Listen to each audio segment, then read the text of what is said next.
Hi, this is Kerry Artek with Wicked Signal. I thought I'd provide some, essentially S&P 500 analysis. I thought about doing the index itself, but I also know that many of you trade the SPY, or in other words, the most active ETF that is correlated, highly correlated with the S&P 500, the SPDR ETF, or in other words, the symbol SPY, SPY as we call it. So I'm going to be walking you through some SPY analysis. Now, I also have in my commodities analysis, and have for several decades, a daily S&P 500 E-mini futures letter. And I'm not really trying to sell you on that. I'm just mentioning that because I do analyze the S&P 500 through the S&P 500 E-mini futures on a daily basis. And the formations that I'm going to be showing you on the SPY, I'm already quite familiar with in terms of monthly, weekly, daily bar charts on the S&P 500 E-mini futures. But let's start with, I'm going to back up a little bit and first of all, just show you, this is the SPY, the actual SPDR ETF, going back to its origins in 1993. And so you can see, obviously, the activity there. You may be quite familiar with this chart. And I just want to walk you also through the fact that in late August, at the end of August, and this is also true with the S&P 500 E-mini futures and the index itself, but with regard to the SPY, we did have, or I did have, what was an early long-term buy signal for this index by closing above this channel formation. At the end of August, it was at 345.95. And, in my analysis, a failure to follow through on a long-term buy signal is essentially a valid sign of weakness. And, you can see from this particular chart, as we zoom in a little bit on this weekly SPY chart, excuse me, you can see that we fell back a week later, and that was a reversal in itself, having put out a new high and then closing the following week back below the preceding settlement. In other words, this is a reversal. It wasn't a key reversal, it was a mini reversal. A key reversal would have been had the market settled below the preceding week's low here the following week. And so this failure was for me a sign of impending weakness. And in my newsletter itself, in the S&P 500 futures, I've been talking about this long-term channel bottom that you can see in the SPY this week at 307.64, rising to 319.17 the week of November 23rd. These are spaced exactly 4 weeks apart. So if you want to continue this analysis, these support levels, you can merely subtract 307.64 from 319.17, divide that out by 4, and you have the rate of ascent, and you should be able to come up with the exact number on this ascending channel bottom. This has been considered a 2 to 3 month objective since the August buy signal failure, and now it's down to about 3 to 5 weeks or so. We may get down there much sooner, given what's happened this last week or so of activity. So 307.64, 319.17 is a respectable channel formation that in itself can absorb selling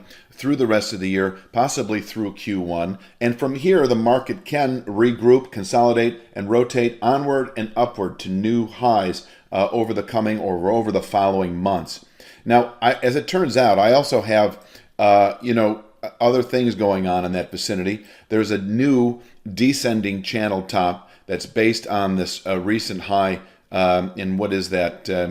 That's the week of October 12th. We had a high, and since that high was placed, we have a descending channel formation that this week is at 315.86, the week of October 26th.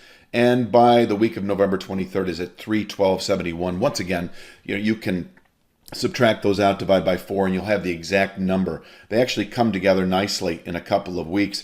But, the takeaway here is you've got a range of resistance this week between 307.64 and 315.86 that becomes 312.71 to 319.17 the week of November 23rd.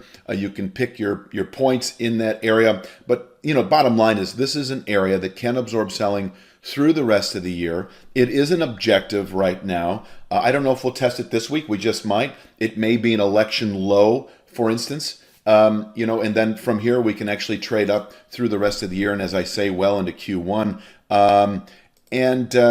I also might add, and this is, I don't really want to get into the super negatives here, but you have to be prepared for the worst, of course. And if we actually settle below this a 307.64 formation, for instance, the week of October 26th, or where it may be, the week of, and I can actually give you that number right now. I don't have it in front of me exactly, but I can tell you that election week, the week of November 2nd, is at 310.52, this extreme channel bottom.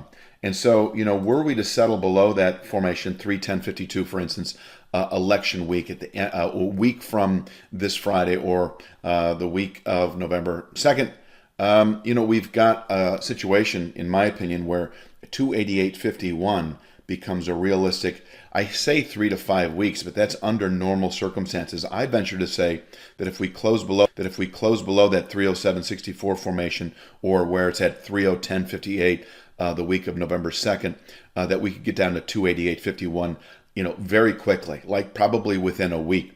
And that is nothing more than a Fibonacci retracement 5/8 back from the March low to that August high. And I also might add that if it just, things get ugly, there is the possibility that closing below this 307.64 formation, or in other words, as I say, 310.58 the week of Monday, November 2nd, not only 288.51 is in reach in quick order, but over the coming weeks, 233 even. And I say within several months here in the text, because that's under a more normal methodic trade. But I want to say that that lower number, 233 even, what are the scenarios? I think you've obviously already know. It could be a severe spike in COVID, where we go into down once again in a quick way, or a contested election, obviously. And that obviously seems to be in the air, so to speak. So if we have a very close election result, and there's all kinds of back and forth, civil unrest, I don't want to go through all the negatives. I know you've already thought them out, but that I'm just going to leave you with the technical analysis, which is to say, once again, closing below that 307.64 ascending channel bottom, preceded by respectable support in itself at the 315.86 formation, would indicate 288.51 very quickly. I want to say within a week or two, and I want to hold out the possibility that you should be prepared for a low to mid 230s objective within a matter of weeks, months perhaps, following such a settlement. Until then, let's leave you with this. This is bottom picking territory. If we happen, let's talk the upside, actually. I think that's probably worth mentioning. This formation that we failed to settle above, in late August, is now at 348.77. I'm giving you the week of November 2nd, because there's just no way we're going to test that this week, October 26th. But if at the end of next week, the week of November 2nd, election week, we find 348.77 where this formation is, I'm waiting for another settlement above it to give a green light for higher trade, not only through the rest of the year, but through Q1 and possibly well into next. Let's zoom in a little bit and take a look at exactly where that formation is for the 4 weeks from election week. 348.77 November 2nd, 349.79 November 3rd. And while we're at it, we might as also mention that the high settlement price on the weekly chart is 350.58. So the complete takeaway is closing above that range of resistance, which next week, November 2nd, begins at 348.77 and ends, of course, at 350.58, the high weekly settlement. If we can muster a weekly settlement above that area, then the market is off to the races, as they say. We should then continue moving higher through the rest of the year, well into Q1, and I think actually longer term, well into 2021. Just know that I'll likely shoot another video.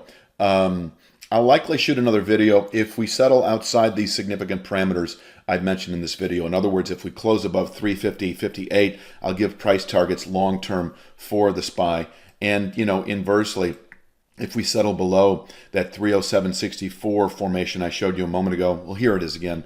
If we settle below this, I'll also shoot another video, but I've already actually given you those price targets. I will just illustrate them in a quick video in the coming week, 2 or 3, if we happen to violate that area. But I'm hoping that doesn't happen, and I don't think it will. Actually, I think this is a good play. This is bottom picking territory for the SPY. This is also a target, and it is an area that can absorb selling through the rest of the year and quite possibly well into next. And that's really all I've got to tell you for this week's or this particular SPY video, brought to you by Wicked Signal.